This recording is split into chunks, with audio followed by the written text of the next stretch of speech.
가족 중 한 사람이 가서 레위 여자에게 잠가들어 그 여자가 임신하고 아들을 낳으니 그가 잘생긴 것을 보고 8달 동안 그를 숨겼으나 더 숨길 수 없게 되매 그를 위하여 갈대 상자를 가져다가 역청과 나무진을 칠하고 아기를 거기 담아 나일 강가 갈대 사이에 두고 그의 미가 어떻게 되는지를 알려고 멀리 서더니 바로의 딸이 목욕하러 나일 강가로 내려오고 시녀들은 나일 강가를 거닐 때에 그가 갈대 사이의 상자를 보고 시녀를 보내어 가져다가 열고 아기를 보니 아기가 우는지라 그가 그를 불쌍히 여겨이르되 이는 우리 사람의 아기라.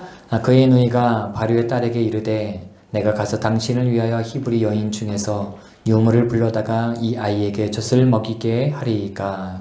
바로의 딸이 그에게 이르되 가라. 그 소녀가 가서 그 아기의 어머니를 불러오니 바로의 딸이 그에게 이르되 이 아기를 데려다가 그를 위하여 젖을 먹이라. 내가 그 삭슬 누리라. 여인이 아기를 데려다가 젖을 먹이더니 그 아기가 자라매 바로의 딸에게 데려가니 그가 그의 아들이 되니라. 그가 그의 이름을 모세라 하여 이르되 이는 내가 그를 물에서 건져내었음이라 하였더라. 아멘. 기도하겠습니다. 오늘은 영광을 위한 순례의 길 6번째 시간으로 하나님은 지금도 우리를 위해 역사하십니다. 우리를 위해서 일하십니다. 라는 제목으로 함께 말씀을 나누도록 하겠습니다. 서울의 100주년 기념교회를 담임하셨던 이재철 목사님이라는 분이 계십니다. 이 목사님께서요, 아이에게 배우는 아빠라는 책을 쓰셨어요. 이 책 중에 목사님의 삶의 이야기를 이렇게 소개해 주시고 계십니다. 아들이 있는데 이름이 승훈입니다. 이승훈. 아들 승훈이가 어릴 때의 일이었답니다. 뜻하지 않은 기회로 승훈이를 데리고 미국 여행을 가게 되었습니다. 갑작스럽게 결정된 일이어서 빨리 여권과 비자를 발급받아야만 했고 우선 여권 사진을 먼저 찍어야만 했습니다. 그런데 하필 사진을 찍어야 하는 날이 승훈이가 놀러 가기로 한 날이었다라는 것이죠. 목사님은 행여 비자가 발급되지 않을 경우 승훈이가 실망하지 아니하도록 미국 여행 이야기는 하지 않기로 결정을 했습니다. 목사님께서 사진을 찍으러 가자라고 이야기하자 아들이 뭐라고 했게요? 네, 싫어했어요. 아빠, 왜 내 계획을 깨뜨리는 거야? 그 어린 아이가 그렇게 얘기했다는 거예요. 왜 자신의 계획을 깨뜨리면서까지 사진을 찍으러 가야 되는지 그 이유를 이야기해달라고 아빠에게 말을 했다는 것이죠. 그러자 목사님은 이렇게 말씀하셨답니다. 사랑하는 아들아, 앞으로도 아빠가 가끔은 이유를 말할 수 없을 때가 있을 거야. 다만 그 일이 너를 위해서라는 것은 말할 수 있다. 잘 생각해봐. 아빠가 이제껏 내게 무엇을 하라고 한 것 중에서 결과가 내게 좋지 않았던 것이 하나라도 있었니? 이번에도 아빠를 믿고 같이 가서 사진을 찍도록 하자. 그 이유는 곧 알게 될 거야. 물론 너도 굉장히 기뻐할 일이야. 라고 말했다는 것이죠. 그러자 아들이 아빠를 따라서 사진을 찍으러 갔습니다. 마침내 비자가 발급되던 날 승훈이는 신기한 듯 여권을 들여다보면서 얼마나 기뻐했는지 모른다는 것입니다. 그러시면서 목사님은 이 책을 통해서 이렇게 글을 마무리하고 계세요. 우리도 하나님을 믿지 못하고 의심할 때가 있다. 그러나 그 상황 속에서도 우리를 향한 하나님의 더 좋은 계획이 착착 진행되고 있음을 기억하자라고 말씀을 하셨습니다. 저는 이 글을 읽으면서 저뿐만 아니라 이 시대를 살아가고 있는 그리스도인들에게 주시는 말씀이라는 생각이 들었어요. 우리들은 저마다 인생의 자리에서 여러 가지 일들을 만나게 됩니다. 어떤 일들은 바랬던 일이 이루어지는 경우도 있지만 어떤 일들은 바라지 않았던 일들이 우리 인생 가운데 생길 때도 있습니다. 바로 이 코로나 바이러스와 같은 이런 환경이 바로 그런 것이겠죠. 때로는 왜 우리의 인생에 이런 일들이 일어나야 되는지 깨달을 때도 있습니다. 하나님께서 순간순간 말씀하실 때가 있어요. 내 마음이 힘들고 어려울 때 주께서 우리에게 찾아오셔서 곧장 말씀하실 때가 있습니다. 어제도요, 제가 약간은 무거운 마음으로 교회에 왔었습니다. 그런데 교회에 와서 가만히 보니 저 창가에 뭐가 있죠? 꽃이 있는 거예요. 누가 갖다 놓으셨는지 잘 모르겠어요. 그런데 저 꽃을 딱 보는 순간 하나님이 저를 위로해 주시는 것 같은 생각이 드는 것입니다. 하나님이 저를 토닥토닥거리시면서 힘내라. 내가 너와 함께 있다. 라는 그런 마음으로 느껴지는 거예요. 우리의 인생 속에 이럴 때가 있습니다. 힘들 때 하나님이 곧장곧장 찾아오셔서 사인을 주실 때가 있어요. 그런가 하면 우리가 힘들고 어렵지만 하나님께서 도대체 왜 우리가 이 길을 걸어가야 되는지, 이런 상황 가운데 있는지 말씀하지 않으시는 경우가 있어요. 잘 모르시는 경우도 있다는 것입니다. 그런데 저는 이재철 목사님의 마지막 말씀처럼 우리의 지혜로는 도저히 이해할 수 없지만 우리를 향한 하나님의 더 좋은 계획이 착착 진행되어 가고 있다는 것을 우리가 믿음으로 주님을 붙들어야 된다고 저는 믿습니다. 때론 하나님의 일하심이 보이지 않을 때도 있지만 그러나 우리들을 향한 하나님의 일하심은 멈추지 않습니다. 하나님은 지금도 우리를 위해서 일하시고 역사하시고 계시는 줄로 믿습니다. 바로 오늘 본문의 말씀은요, 바로 이 부분을 우리에게 가르쳐주고 있는 것이에요. 이스라엘 백성들은 이집트의 고센 지역에서 있었습니다. 바로의 곡식을 저장하는 성인 비돔과 라암셋을 짓고 있었어요. 한번 보시겠습니다. 이 고센이라는 지역은요, 지금으로 표현해보자면 경기도쯤으로 생각하시면 될 것 같아요. 경기도 지역에 고센이라는 지역에 라암셋과 비돔이라는 곳에서 이스라엘 백성들은 흩어져서 성을 짓고 있었습니다. 바로의 곡식을 저장하는 성인 비돔과 라암셋을 짓고 있었다는 것입니다. 성경은 비돔과 라암셋에 있었던 이스라엘 백성들은 너무너무 고통스러운 시간을 지내고 있었다라고 말씀을 하고 계세요. 지난 시간에 우리가 함께 들었던 말씀인데요. 이스라엘 백성들이 그 고난의 시간, 얼마나 힘들고 어려운 시간을 지내고 있었는지 우리가 출애굽기 1장 11절에서부터 14절까지의 말씀을 함께 보시도록 하겠습니다. 한 절씩 교독하겠습니다. 감독들을 그들 위에 세우고 그들에게 무거운 짐을 지워 괴롭게 하여 그들에게 바로를 위하여 국고성 비돔과 라암셋을 건축하게 하니라.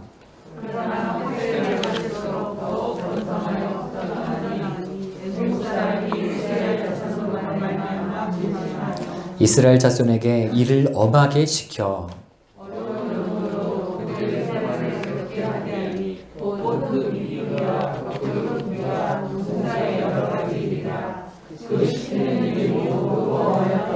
아멘. 출애굽기 1장 11절에서 14절까지의 말씀을 한 절 한 절 이스라엘 백성들이 얼마나 고통스럽고 힘들고 어려운 시간을 보내고 있었는지 우리가 알 수 있는 그런 말씀입니다. 하나님의 백성이에요. 하나님의 백성 이스라엘 백성들은 너무 괴롭고 힘들고 어려운 시간을 보내고 있었습니다. 그런데 이때 과연 하나님은 무엇을 하고 계셨을까요? 만약 여러분들이 고통받고 있었던 이스라엘 백성들이었다면 하나님 앞에 이렇게 혹시 기도하지 않으셨을까요? 하나님, 도대체 어디 계신가요? 하나님, 이 문제 빨리 좀 해결해 주셔야 되는데 왜 해결해 주시지 않죠?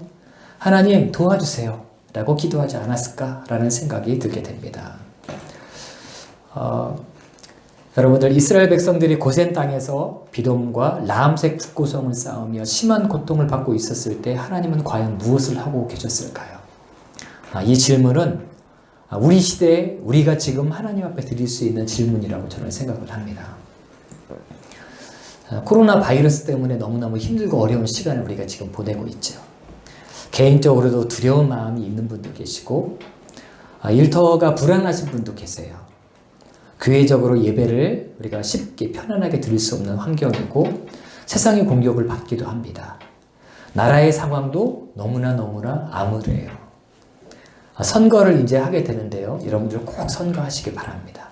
선거하시되 당을 찍지 마시고 사람을 보시고 찍으시고 그리고 하나님의 마음을 가지고 있는 분을 찍으세요. 선거를 하지만 진행되어지는 모든 과정을 보면 선거 이후에도 정말 이 나라와 이 민족이 정말 소망이 넘치겠구나, 미래가 활짝 열리겠구나, 이런 마음이 잘 안 드실 수도 있을 것 같습니다. 우리나라뿐만 아니라 세계 곳곳을 돌아보면 너무나 안타깝고 너무나 마음이 아픈 사건들이 너무나 많이 지금 진행되고 있습니다. 여러분들, 이때에 하나님은 과연 어디 계실까요?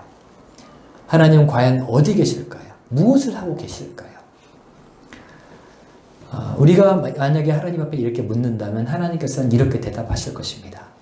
이재철 목사님께서 말씀하신 것처럼 하나님은 지금도 우리를 위해 역사하고 계시다라는 것입니다. 우리를 향한 하나님의 계획은 계속해서 진행되고 있음을 우리에게 말씀하고 있는 것이죠. 오늘 읽은 본문의 말씀은 아주 평범한 이야기인 것 같고 평범한 사건인 것 같습니다. 레위 남자가 레위 여자와 결혼을 했습니다. 그리고 아들을 낳았죠. 그런데 아들 낳은 그 환경이 아들을 키울 수 없는 환경이었어요. 애국 왕이 남자가 아이가 태어나면 죽이라는 명령을 내리게 되죠. 그리고 3개월 동안 숨겼지만 더 이상 숨길 수 없어서 갈대상자에 아이를 집어넣고 그 갈대상자를 띄워보냈다는 것입니다. 그리고 그 갈대상자가 바로의 공주에게 발견이 되고 그 아이가 살아나게 되었다라는 이런 스토리가 바로 오늘 읽은 본문 말씀의 스토리가 되는 것이죠. 어쩌면 너무 평범한 것 같은 이야기입니다. 그런데 이 이야기가 왜 의미가 있는 것일까요? 이 이야기가 우리에게 의미가 있는 것은 고난당하는 자들 앞에서 그들이 그렇게 고난당하고 힘들고 어려운 시간을 지내고 있을 때에 하나님께서 무엇을 하고 있는지를 알 수 있는 말씀이기 때문입니다. 하나님은 무엇을 하고 계셨어요? 모세를 준비하고 계셨어요. 하나님은 역사하고 계셨습니다. 이스라엘 백성들이 고통받고 어려움 당하고 슬퍼하고 너무너무 어려워하고 있었을 때에 하나님께서는 뒷짐을 지고 계신 것이 아니었다는 거예요. 모세를 선택하시고 그 아이를 준비시키시고 키워가고 있으셨음을 오늘 본문 말씀을 통해서 우리가 깨닫게 되는 것입니다. 오늘 본문의 말씀 5절에서 8절까지 보면은요, 하나님께서 이 한 사람 모세를 세우기 위해서 얼마나 세세하게 역사하셨는지를 한 절 한 절을 통해서 우리가 깨닫게 됩니다. 한 절씩 우리 5절만 한번 읽어보시겠습니다. 시작. 바로의 딸이 목욕하러 나일 강으로 내려오고 시녀들은 나일 강가를 거닐 때에 그가 갈대 사이의 상자를 보고 시녀를 보내어 가져다가. 아멘. 오늘 본문의 말씀에 보면은 바로의 딸이 목욕하러 어디로 왔어요? 나일 강가로 왔다라고 했어요. 그런데 사실 여러분들, 바로의 딸은 공주입니다. 몸을 씻는다면 어디서 씻어야 돼요? 궁전에서 씻어야 돼요. 나일강 물을 떠다가 궁전에서 씻겠죠. 그런데 이날만큼은 이 바로의 공주가 나일 강가로 내려왔다라는 것입니다. 자, 강으로 내려왔는데 무엇이 있었습니까? 갈대 상자가 있었다라고 말씀을 하고 있어요. 자, 여러분들 함께 보세요. 나일강은 우리 동네 옆에 흐르고 있는 개울물이 아닙니다. 길고 넓은 광대한 곳이에요.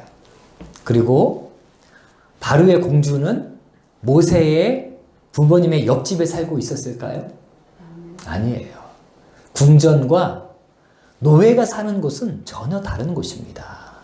아마 거리가 꽤 멀리 떨어져 있었을 것이다라는 생각이 들어요. 그런데 그날 바로의 공주가 나일강으로 내려왔는데 그 넓은 그 긴 나일강 중에서 하필 그 자리 그 시간에 바로의 공주가 내려왔고 그 시간에 갈대 상자가 있었다는 것이죠. 어떻게 보면 우연인 것 같습니다. 그런데 이 모든 것이 하나님의 세세한 개입하심이었음을 우리는 알게 되는 것입니다. 6절 말씀 한번 읽어보시겠습니다. 시작. 열고 그 아기를 보니 아기가 우는지라. 그가 그를 불쌍히 여겨 이르되 이는 히브리 사람의 아기로다. 아멘. 상자를 여는 순간 아이가 어떤 아이예요? 히브리 사람의 아이예요. 당시는 애굽 사람들은 히브리 민족들을 좋아하지 않았습니다. 사는 것도 같이 살지 않았어요. 사는 것도 이스라엘 백성들은 고센 땅에 살았어요. 같이 사는 것이 아니었습니다. 그런데 갑자기 갈대 상자를 여는 순간 히브리인의 아이가 보였어요. 이렇게 할 수도 있었습니다. 재수없네. 왜 하필이면 이런 애가 여기에 있어? 라고 말할 수 있었어요. 관심이 없을 수도 있었습니다. 그러나 그렇지 않았어요. 뿐만 아니라 성경을 보면 이 아이가 언제 울었다라고 성경에서 말을 하고 있어요? 네. 뚜껑을 열기 전까지는 울지 않았어요. 그런데 갑자기 그 뚜껑을 여는 순간 울기 시작했습니다. 한 성서학자는요, 이렇게 표현을 했어요. 상자가 열리는 순간 아기의 울음소리는 잠자던 공주의 모성애의 본능을 흔들어 깨운 것이다. 라고 이렇게 어떤 성서학자가 표현을 했습니다.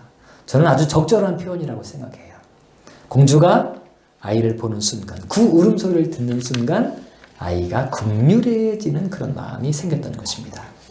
7절도 한번 읽어보시겠습니다. 자, 시작. 그의 누이가 바로의 딸에게 이르되 내가 가서 당신을 위하여 히브리 여인 중에서 유모를 불러다가 이 아기에게 젖을 먹이게 하리이까. 아멘.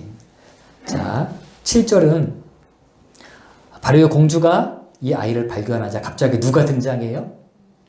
모세의 누나가 등장을 해요. 그리고 뭐라고 이야기합니까? 제가 당신을 위해서 히브리 여인 중에서 유모를 불러올까요? 라고 이야기를 했습니다.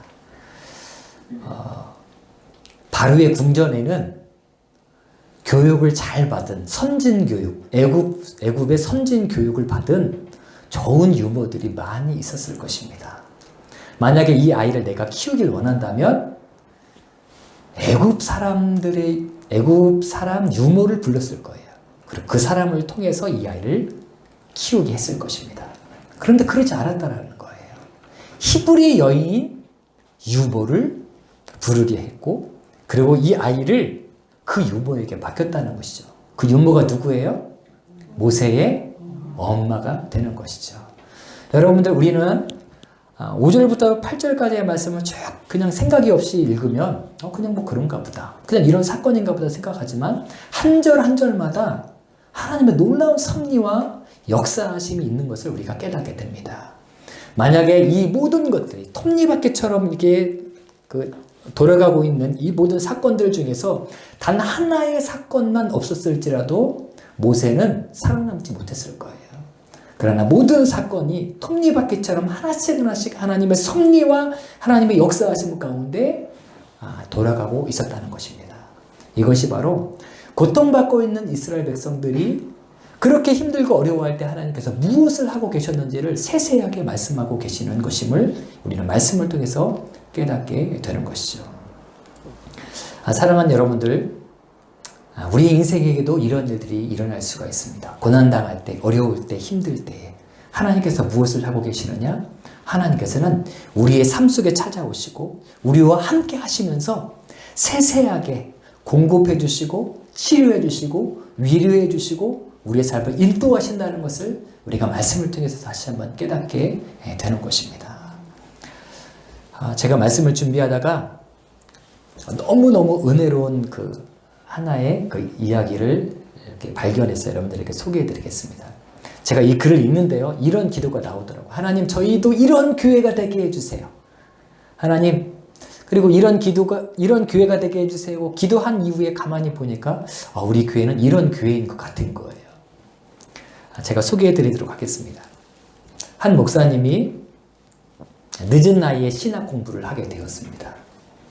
분목사로 섬기고 싶었지만 기회를 찾지 못하고 개척을 하게 되었어요. 전세금으로 개척을 준비하는데 이상하게 땅을 사고 싶은 그런 마음이 드는 것입니다. 그래서 부동산에 찾아갔어요. 그리고 목사님께서 가지고 계신 돈이 얼마인지를 이야기를 했습니다. 그랬더니 부동산에 계신 분이 고개를 갸우뚱 하더라는 거예요. 그러면서 하시는 말씀이 이 돈으로 도시에서 교회할 만한 땅을 구하기는 쉽지 않을 텐데요. 외곽이라도 괜찮겠어요? 라고 물었다는 것이죠. 그랬더니 목사님이 저에게 적합한 땅이 꼭 있을 겁니다. 꼭 있을 거예요. 하나님 예비해 주셨을 겁니다. 어디라도 좋습니다. 제가 기도하면서 기다리겠습니다. 라고 이야기를 했습니다. 그리고 한참의 시간이 지났습니다. 그리고 한참의 시간이 지난 후에 연락이 왔어요. 저 목사님, 금액에 맞는 땅이 나오기는 했습니다. 그런데 도무지 교회에 할 만한 땅은 아닌데요? 라고 연락을 받았어요. 목사님께서 괜찮습니다. 가봅시다. 출발을 했습니다. 차를 타고 가는데요.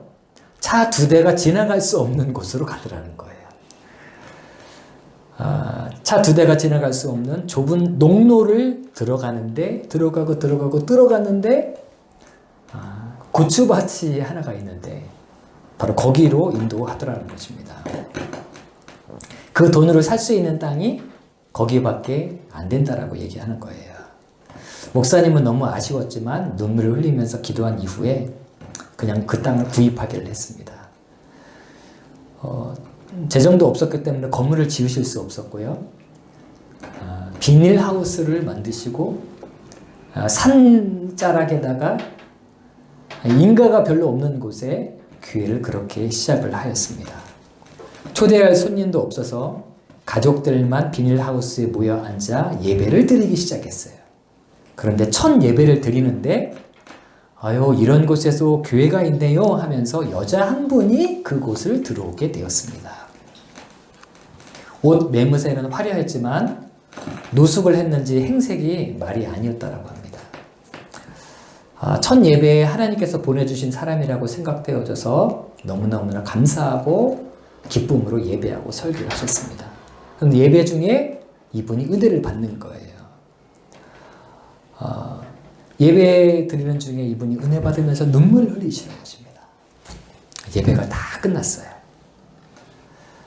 그리고 이 자매는 자신이 지나온 자신의 삶의 이야기를 목사님께 털어놓기 시작했습니다. 자매는 고등학교 때 집이 싫어서 뛰쳐나와 가출 청소년이 되었다는 것이죠. 그리고 같은 처지의 남자를 만나서 동거를 하기 시작했습니다. 그러다가 아이가 생겼어요. 아이가 생기고 아이를 출산했는데 얼마 지나지 않아 이 남자가 이 아이를 데리고 집으로 가버린 거예요. 버림받은 거죠. 그래서 자포자기하는 심정으로 이곳저곳을 돌아다니면서 온갖 나쁘고 더러운 일들을 하고 살다가 이렇게 살 바에야 내가 죽어야 되겠다라는 생각을 하고 있었던 것이죠. 그리고 내가 죽어야 되겠다는 마음을 품고 산으로 올라오기 시작했어요. 아무도 없는 곳에 가서 죽고 싶은 거예요. 그런데 산으로 올라가는데 뭐가 있어요? 교회가 있어요.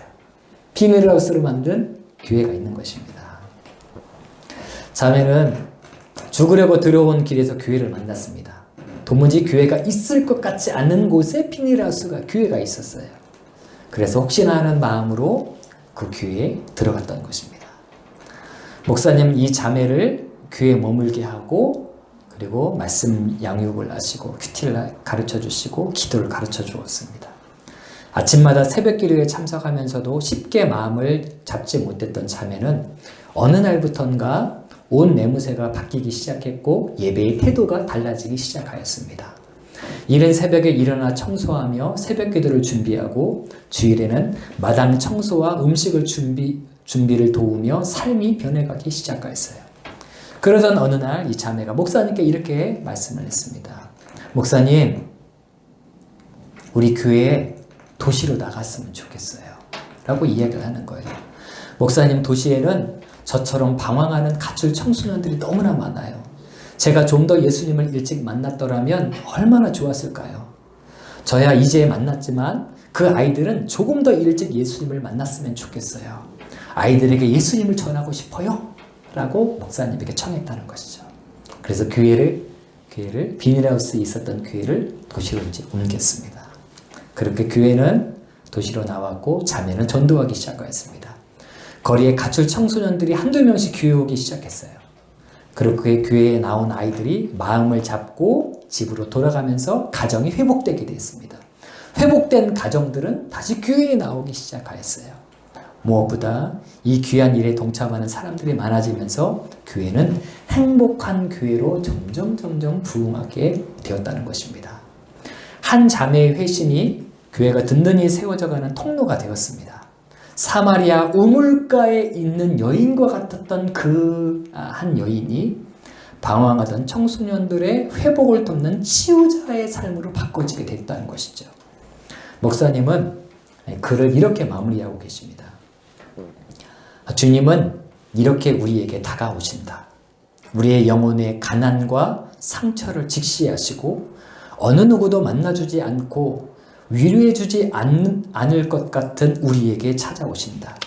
세상이 나를 향해 할 수 있는 것은 더럽게 여기는 일뿐이다. 그러나 예수님은 우리를 깨끗하게 하신다. 사람들은 내 수치만 보지만 주님은 내 아픔을 보신다. 내가 넘어지고 쓰러진 그 장소에서 주님은 우리를 다시 일으키시고 새로운 도약을 향해 나아갈 수 있도록 우리를 도와주신다. 최악의 장소, 최악의 사람, 최악의 시간이라 할지라도 하나님의 은혜는 막을 수가 없다. 우리가 누구든지 어디에 있든지 어느 때에 있든지 하나님은 여전히 우리에게 소망이 되신다 라고 고백을 하였습니다. 사랑하는 여러분들, 우리도 마찬가지입니다. 우리가 너무 힘들고 어려울 때가 있어요. 그런데 그때 하나님은 우리에게 찾아오십니다. 변함없이 우리를 향하여 역사하시고 일하시고 계시다는 것을 여러분들 잊지 마시기 바랍니다. 마지막 이사야 49장 15절 말씀을 읽고 찬양하시겠습니다. 같이 읽겠습니다. 시작. 여인이 어찌 그 젖 먹는 자식을 잊겠으며 자기 태에서 난 아들을 긍휼히 여기지 않겠느냐. 그들은 혹시 잊을지라도 나는 너를 잊지 아니할 것이라. 아멘. 우리를 향하신 하나님의 사랑은 변함이 없으십니다. 믿으십니까? 지나온 모든 세월들 뒤돌아보면 주님의 손길이 미치지 않은 것이 하나도 없음을 고백할 수밖에 없습니다. 우리는 함께 이 찬양하시고 다 함께 기도하는 시간을 갖도록 하겠습니다.